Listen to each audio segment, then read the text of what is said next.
great joy, great singing, great rejoicing in Jerusalem, for the wall had been rebuilt. Nehemiah cleans house literally, restoring the Levites' rightful operation, restricting commerce on the Sabbath, and Paul talks about life after resurrection.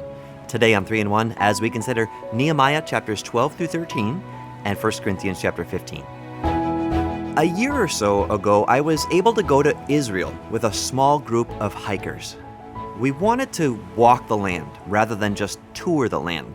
And over the course of about 9 to 10 days, we walked about 90 to 100 miles. And towards the end of our journey, we walked into the old city of Jerusalem at night. And there happened to be, that night, a music festival in the old city Jerusalem.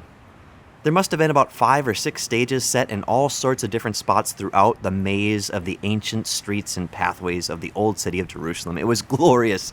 We were running literally over the rooftops to get to each stage. And there were people there from all walks of life, all different nationalities, all different sorts of music. And we stayed out as long as we could, soaking it all in. And it was incredible. It was an incredible introduction to the old city, the ancient city of Jerusalem. Now, go back a few thousand years more, back to the days of Nehemiah. And as we read today in Nehemiah chapter 12, in the exact same spot, Nehemiah had his own music festival, including even multiple stages. But these groups were not gathered just to play. These groups were gathered to worship God, to lead in the worship of God. And in my mind's eye, I can just see it. In my mind's eye, I could just hear it. I could hear the sound of these huge choirs, replete with David's instruments, making music together that glorified God. And if they were following David's example at all, then they were playing that music and singing that music loud. And they were. We read that multiple times. They were singing and playing loud. Now, why were they playing and why were they singing and why were they leading the remnant that returned and praising God? Well, the wall had been successfully rebuilt, and the covenant had been successfully renewed, so it was time to rejoice. We read this in verse 43 today. Also that day they offered great sacrifices and rejoiced, for God had made them rejoice with great joy. The women and the children also rejoiced, so that the joy of Jerusalem was heard afar off. I love that. We've read that a few times now in our Old Testament readings. When God had accomplished something in them or for them or through them, then his people would gather together and acknowledge that with worship and praise, in rejoicing with great joy. And I believe in our worship, rejoicing is important to remember. There has been a tendency of late to have everything that we sing be sad somehow, or somber, or reflective, as though that's more respectful or something than rejoicing. Well, God's amazing. And I have to say, we have to remember to rejoice. And I'll say it again, rejoice, just like the Apostle Paul. I'll say it again, rejoice. Okay, now, as we closed out the book of Nehemiah, we saw this amazing man named Nehemiah clean house, literally. Nehemiah was a great man. He was a great governor. He was a great leader. He was a great civic leader, rather than a religious leader. See, Ezra was a religious leader. Nehemiah was a civic leader. And I believe that Nehemiah is what the nation needed at that point. Needed someone to come in and rally the troops and radically reorient their course and hold them accountable to doing all of the things that he told them to do. And that's what Nehemiah did, and he did it with gusto. And I'm not sure that a religious leader could have gotten away with some of the things that he did. I mean, walking into the temple storehouses that Eliashib had made into storage rentals, and then taking Tobiah's junk and just throwing it out into the street. And then reestablishing the local Levites' rightful financial support, which prompted all of Judah to once again be faithful with their tithe. And then threatening to lay hands on some who were selling on the Sabbath. And let's just say he wasn't threatening to pray for them. Can you imagine a religious leader doing what he did? No way. Although, thinking about it now, it may help with counseling.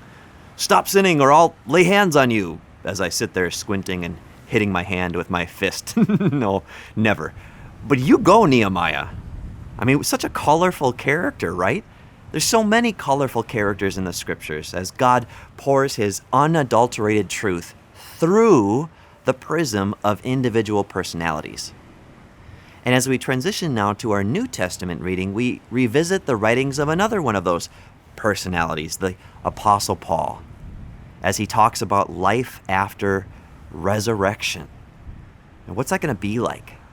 What's it going to be like as mortality puts on immortality? What's it going to be like physically? Will we even have bodies, or will we just be ethereal spirits floating around on the clouds? Well, these are good questions, and thankfully the Bible has good answers. 1 Corinthians 15 makes it very clear that, yes, we will have bodies. And the Bible makes it very clear that those bodies will be flesh and bone. Not flesh and blood, but flesh and bone. Jesus said that in Luke 24 when the disciples saw him in his resurrection body, and they thought they were seeing a spirit or a ghost. And Jesus said, "Why are you troubled, and why do doubts arise in your hearts? Behold my hands and my feet, that it's I myself. Handle me and see. For a spirit does not have flesh and bones, as you see I have." See, we get a sense of what our resurrection bodies will be like from what Jesus' resurrection body was like. For Philippians 3:21 says that one day Jesus will take our weak mortal bodies and change them into his glorious body. So what was his glorious resurrection body like? What was he able to do as we think through the scriptures? Well, we know that he ate. We know that. We know that he moved at the speed of thought. We know that he was able to walk through walls and appear and disappear in locked rooms. We also know he was able to fly at the ascension. Let's not forget that. Now, the rest of it is left up to imagination. And we know this, that if we can imagine it, it will be even better. So let's be steadfast, right? Let's be steadfast in serving God, for we only have but a little while left before all of this is a distant memory, and we will be eternally with the Lord, living and learning and glorifying God in the fullness of life. I mean, real, relational, everlasting, sinless life. And so lift your eyes to that day and set your face like flint to fulfill the call of God on your life here and now in this meantime, knowing that your labor here and now will affect then and there. Knowing that your service, your work, your love, your labor for the Lord is not in vain. As the Apostle Paul said, "Therefore, my beloved brethren, be steadfast, immovable, always abounding in the work of the Lord, knowing that your labor is not in vain in the Lord." Now, you may be wondering where I am today, as you may be hearing some trucks behind me and some waves in the distance.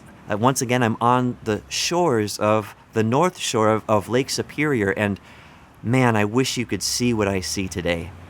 As the sun's coming up and there's a storm overhead, and you could just see a little bit of that glow on the horizon. Otherwise, there's those dark storm clouds, and it's just such a symbol to me of this mean time that we're in, and being in the world and not of the world, and waiting for this world and these heavens to be rolled up like a scroll and tossed away as God creates a new heaven and a new earth for us to dwell eternally with Him. Seeing all of these beauties and this wonder and this majesty before us right now as seeds for that eternal time where everything will be even grander, even more glorious. So as we end this podcast today, I'm going to try best I can to grab the microphone and walk over to the waters. And as it gets louder and louder, think, we're swimming right now for that celestial shore.